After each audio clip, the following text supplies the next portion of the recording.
Hello and welcome to the Xpress Series Quick Start video guide. I'm Al Harper, Worldwide Support Manager at Nutanix. Nutanix Xpress is a turnkey solution with storage, server, and virtualization to run nearly any application. Xpress was specifically designed for small to medium businesses to enable ease of management, lower TCO, and ensure a simple, risk-free deployment. Once we finish this video series, you should be able to unpack the block and nodes, mount the block in the rack, connect the individual nodes to your network, download the necessary installation files to your laptop, run the foundation installer, and finally, create a new cluster out of the new nodes. Once that's done, we'll take a look at Prism to make sure that we verified the system is up and running correctly, manage the system, and keep an eye out for any alerts.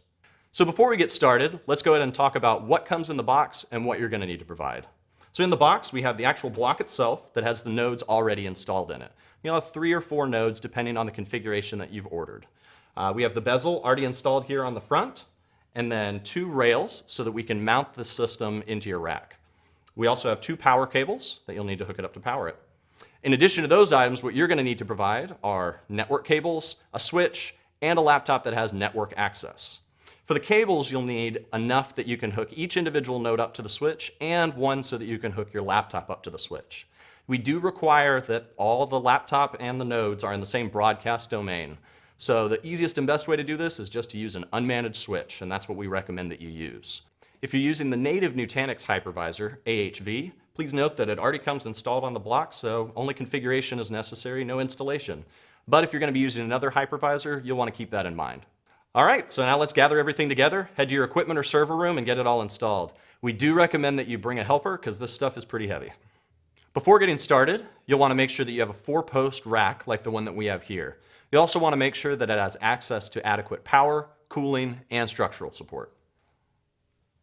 The rail assemblies that come in the box need to be separated. To do this, you'll want to first extend the rail all the way out until it clicks. Then you'll push and hold the locking tab and continue to pull the inner rail until it fully separates from the middle and outer rail. Next, we want to attach the inner rails to the sides of the Nutanix block. Note that there's an L or an R on the rails, and this corresponds with the left or the right side of the server when viewing it from the front. You want to take the inner rail, set it on the inside of the block, and line up the square holes with the hooks. You'll then slide it forward until it clicks. Next, we want to install the outer rail on both sides of the rack. You're going to press upward on the locking tab at the rear end of the middle rail, and then push the middle rail all the way back into the outer rail. Next, we want to hang the hooks of the front of the outer rail onto the slots on the front of the rack. Then pull out the rear of the outer rail, adjusting the length as necessary until it fits within the posts of the back of the rack. Finally, we want to mount the block in the rack. Pull the middle rail from the outer rail until it locks all the way in the extended position. Next, we want to align the inner rails that are mounted on the block with the middle rails that are on your rack. Slide the inner rails into the ball bearing shuttle on the middle rails until the locking tab of the inner rail clicks into place. Finally, we press the inner rail locking tabs down simultaneously and push the block into the rack. Now you can snap your bezel in place on the front.